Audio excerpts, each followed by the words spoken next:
Rosi, here we are. Dear Francine. In het Nieuwe Instituut in Rotterdam. And we're looking outside. We're looking actually at the north of Rotterdam. At that point there's the south. But for now, maybe first, let's introduce ourselves. Shall I start? Yes, being please the guest? do. So I'm Rosi Braidotti, Italian, Australian, Dutch, emeritus professor at the University of Utrecht and affiliated to the Institute in a project that is called the Knowledge Academy, where we look at a city like Rotterdam, not just any city, as a hub of knowledge production and try to see how we can look at that space as a very generative, productive space. Yeah. And you? Hi, I am Francine van Westrenen. I'm the head of the agency department here at the Nieuwe Instituut. And the agency department is usually overseeing, let's say, the international exchanges between the designers working and living in the Netherlands and fields abroad, mainly international, but also national and local. So it is really our, let's say, our aim to connect designers with, let's say, the bigger societal and ecological And that's issues. how you ended up in the Bauhaus of the Sea. Absolutely, and maybe to say a bit more about the Nieuwe Instituut, because we are a museum of architecture, design and digital culture. We have a huge collection of urbanist and architecture. It's all based here below us. We have an exhibition space in which we create 4 to 6 exhibitions a year. We have, of course, an education department, a research department, library, etc.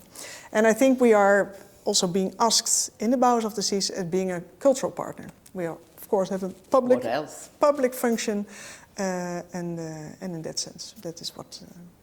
It's an institute full of surprises with a huge collection, an archive of drawings, architectural plans of the cities that Rotterdam was, will have been, could have been, and will be. Will be, and full of young designers and full of ideas. It's quite an extraordinary place for an academic to land in. It's great actually pleasure to be here. What is it? I think somebody called it it's the things that never were realized. It's full of dreams, actually. Full of dreams. An institute full of dreams. So it's an ideal place to think about the Bauhaus. Absolutely. The Bauhaus. So maybe to unpack that a little bit, because we as an institute are part of the Bauhaus of the Seas, actually with 2 projects. So the Zoop, it's already been talked about by Klaas Kuitenbrouwer, my colleague from research, and the New Academy. And that's the project that we organized and developed completely together with you. And maybe you can start by explaining a little bit about what the New Academy is, and then we take it and connect it with Bauhaus of the Seas and what it does. Thank you. Well, it's the Academy, Academy of New Knowledge, New Academy of Knowledge. We change the new shifts positions quite regularly. Is an attempt to actually practice a bit what I preach. So when you generously invited me to join temporarily the team, I saw the opportunity to turn some of my philosophical ideas into a practice, looking at a city as a laboratory where knowledge could be designed and curated differently, formatted differently, and actually presented differently. And I was fascinated by the phenomenon of the city for many reasons, but of course, Rotterdam is not just any city. The fact that an institute with a national profile such as this institute is actually located here fascinated me, because you're really on the edge of the volcano, of multiple volcanoes actually. This is a city that was wiped out in the Second World War. Mm-hmm. So it is like Dresden, it's like Monte Cassino in Italy. It's cities that are reborn from their ashes. And the problem with Rotterdam is that it never stops being reborn and demolishing itself again and being reborn again. It's a city that never stops rebuilding itself. Mm-hmm. And it makes it incredibly vibrant and very different from Utrecht, the medieval jewel that I live in, which is untouchable where nothing ever changes. The city is so dynamic. And yet the self-perception of the city, of the image, the representation of the city, seems to me highly problematic. And the first thing that I learned when I came here was the discrepancy between the port and the city. Yeah. Because the other edge of the volcano that this city sits on is the port of Rotterdam, which is just about the biggest port, certainly the biggest port in the free world, in the democratic world, there's Shanghai, but we can't operate there with the freedom that we can here. So what does it mean to be on the edges or the great observatory of advanced capitalism, where everything happens, where the world capital, the oil companies are here. So this distance between a city that continues to rebuild itself, wounded but not wanting to talk about it, how Dutch is that, and yet constantly rebuilding, and then this massive center of capital that may as well not be on this planet. It may well be somewhere else. It's a legal status, it's other. So I fell in love a little bit with the city, I must admit. And what do you mean by calling the port a volcano? Well, in the sense that it sits on the edge of developments that can be as destructive as productive. The fact that we know that the oil companies have prepared a contingency plan for the green economy. Now, what could the green economy be on the port of Rotterdam that my dear colleague Carola Hein at the University of Rotterdam a few years ago baptized again as oil dam. This is not water. This is not a port of water. This is a port of oil. All the petrol companies are out there, and all of them are green. What does that even mean that an oil company is green? Does it mean they've gone hydrogen on us? Or they think, is that green? And what are the consequences for the cities? And one of the first things that we discovered from working together in the academy, the New Knowledge Academy, is that there is no real plan for greening the city. No.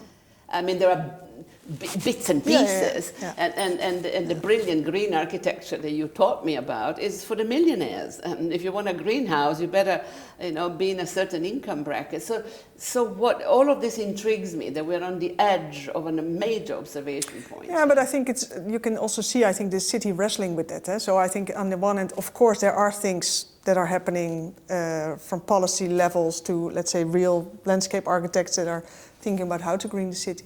But if we were at the south of Rotterdam at Verhalenhuis Belvedere. We drove past the Maas, on the River Maas, and the Erasmusbrug, and there was this huge cruise ship that has this kind of CO2 emissions that is, I think, almost enough for 1 year of cars in the city. But on the other side, in the Rijnhaven, they are actually making this completely ecological borders thing that you can actually swim in the water. So these two sides of what the city does is, there's a huge tension between those. But it also shows the hypocrisy of capital greening itself. It simply means that it cleans up the mess that it has made, and it continues to make the mess so that it can go on cleaning it up and construct an economy that actually is on the same premises as the old one, only it looks greener. And that kind of discrepancy, that distance between the port and the city. Then in the early days, if you remember a conversation from 18 months ago when we were grappling with the notion of a city as knowledge producer, we started asking ourselves, how aware are the people of the city that there is no plan for greening the city, while capital out there says that it is green. Whatever that means, but they have made plans for hydrogen development. They have made plans for the expansion of the port to 100 or 200 kilometers up the river. It will get to Cologne, but it's as a massive logistical hub. And the people in the city, there is nothing for them. So we started on a double assumption that this is the city where knowledge is produced daily. There's an enormous amount of knowledge in the city, and not only in the corporate sector or in the universities, but everywhere. In this is the city where all the app developers are, where the musicians. This is the hub of the countercultures, and it's a huge multicultural city, 70% migration. So the city with a huge post-colonial memory. I mean, how many sources of knowledge do you have? But then I got fascinated, and we started wanting to map them. Our original idea was to do the atlas of alternative knowledges in the city. We would have needed a couple of million euros and a team of 50 researchers to do it, so we kept it short, but we did become aware that there was an enormous amount of knowledge. And the second level was how prominent was climate change in the knowledge that people here had. And we noticed that it was really not in the top 10 priorities of the knowledge production practices of people in a city that is on the edge of the volcano of advanced capitalism, but has no plan and no awareness of how dreadfully dangerous climate change is. That was a shocker, wasn't it? Yeah, no, true. And I think so that's but we will talk about that a little bit later. That became also this, let's say, the curriculum for change. So we developed the idea for the atlas in a curriculum, syllabus curriculum.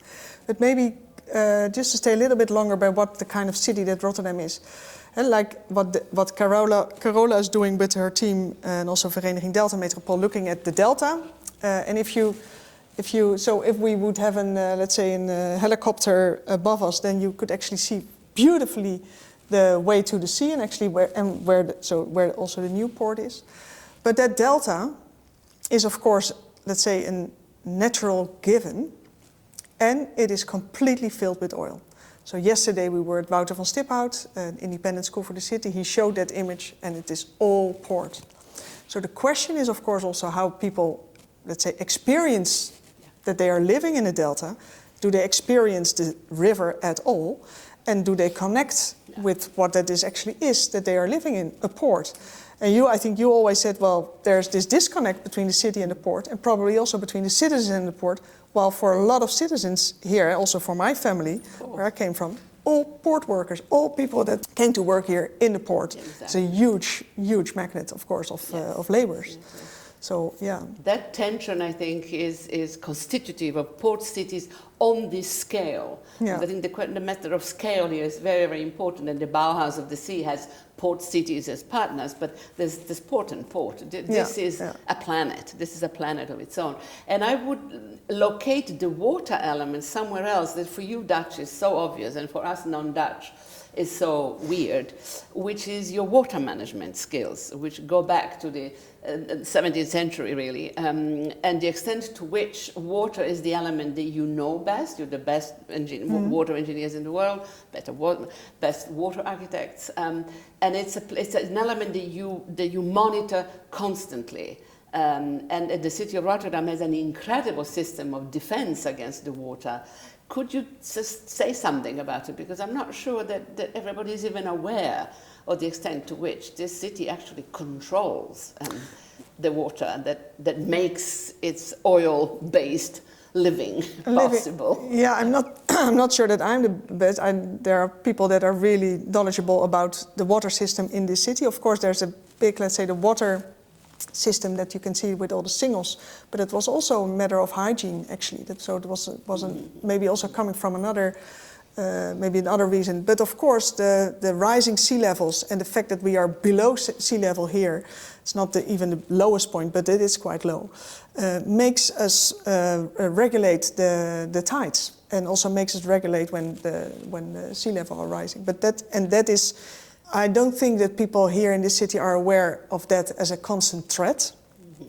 But it is, of course, something that is around. It's something that you think. The European partners don't even know that Rotterdam can shut its gates and shut out the North Sea. And you try to shut out the North Sea. England goes down under the water quite regularly, and this city does not. So I think one of the things that fascinates me as an Australian living here is that for you Dutch, nature is a nature culture. So what is very striking for a non-Dutch is the extent to which your culture has controlled nature, by which you mean water, always. Mm-hmm.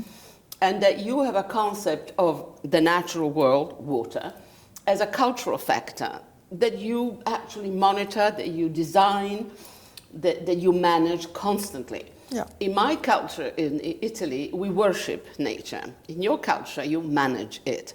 So the consequences for design are pretty major. True, yeah. Because that is, I think, also what designers then do.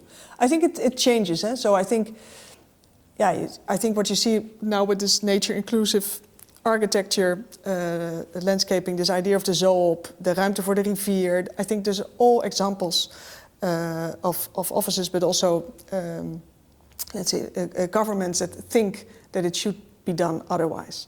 And if you look at the history of the port, and I think also of the history of the waterways through the sea, mm-hmm. then you can immediately see when that changed. So it was this kind of waterway, and then the Nieuwe Waterweg came in. It's just a straight line, because that's, of course, the most efficient.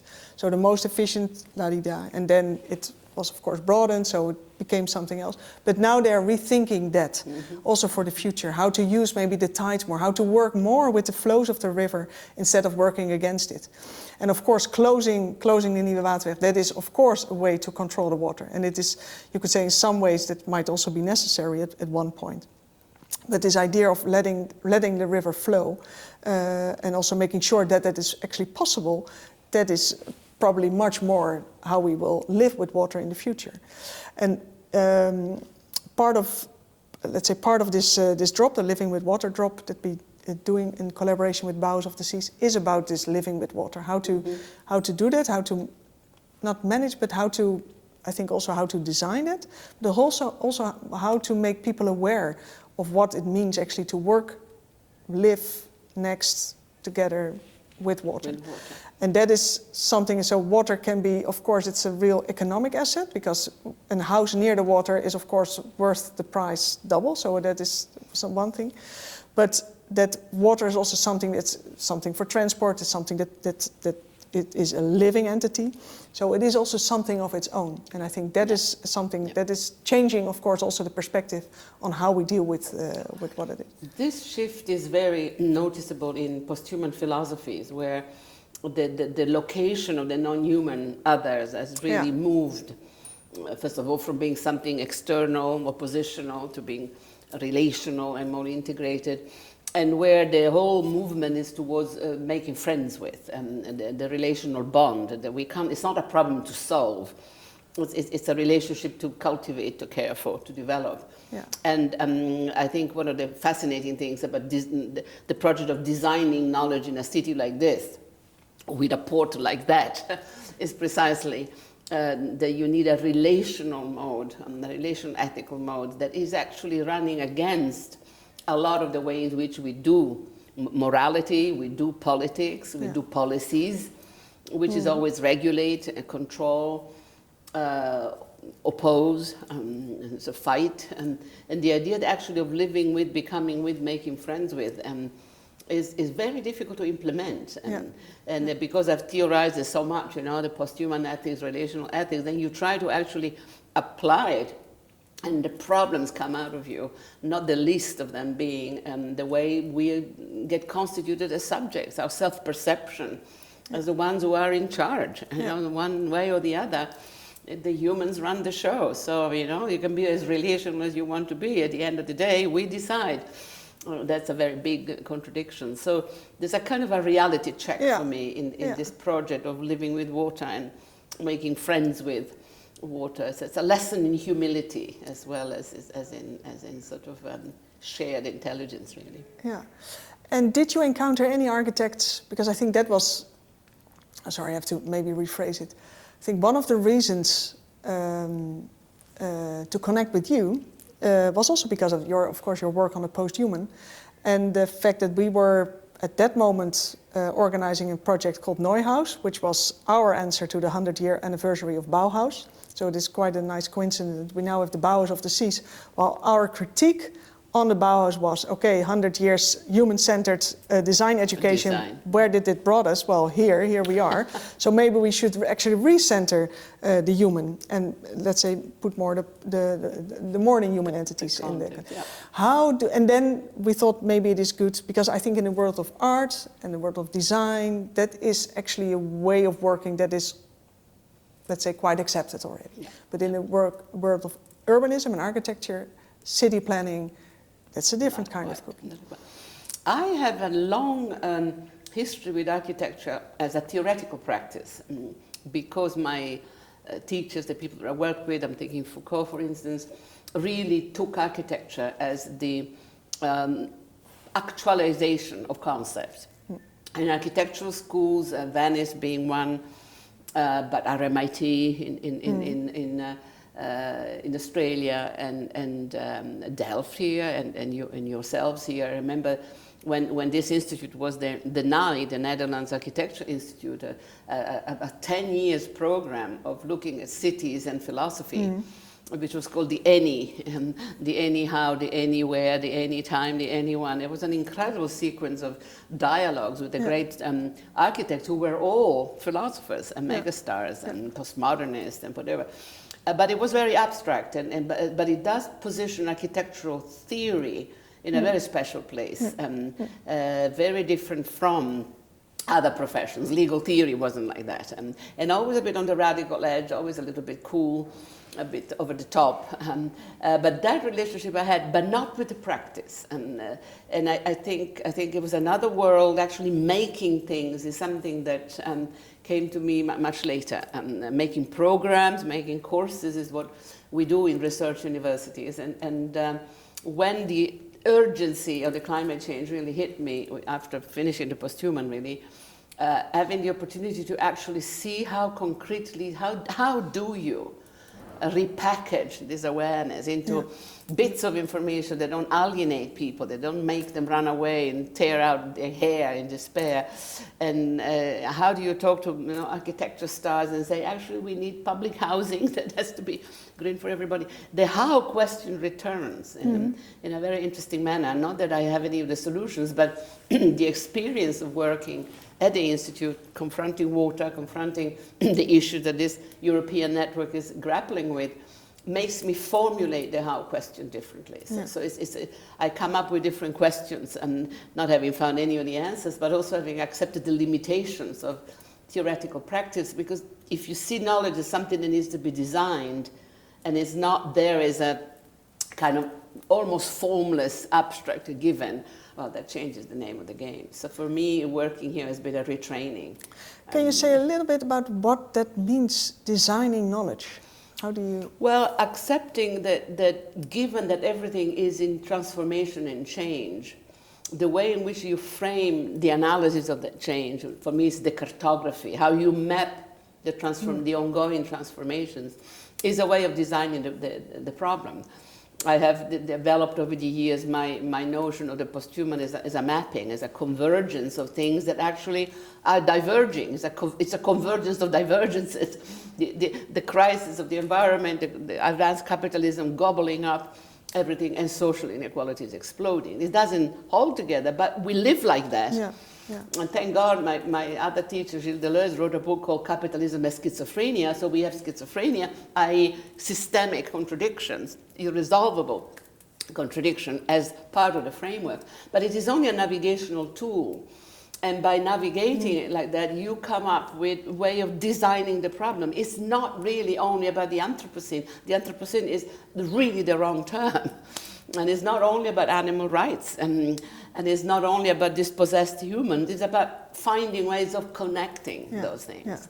And then relational again. And designing those connections is what we do here really well, because we have to. Because we have to be concrete, because you have to come with a package of questions and information that makes sense to the real people in the real world.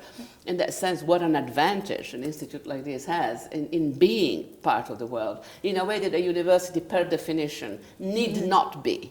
And it's not a criticism. I think we need places where you're left alone to think for the sake of thinking.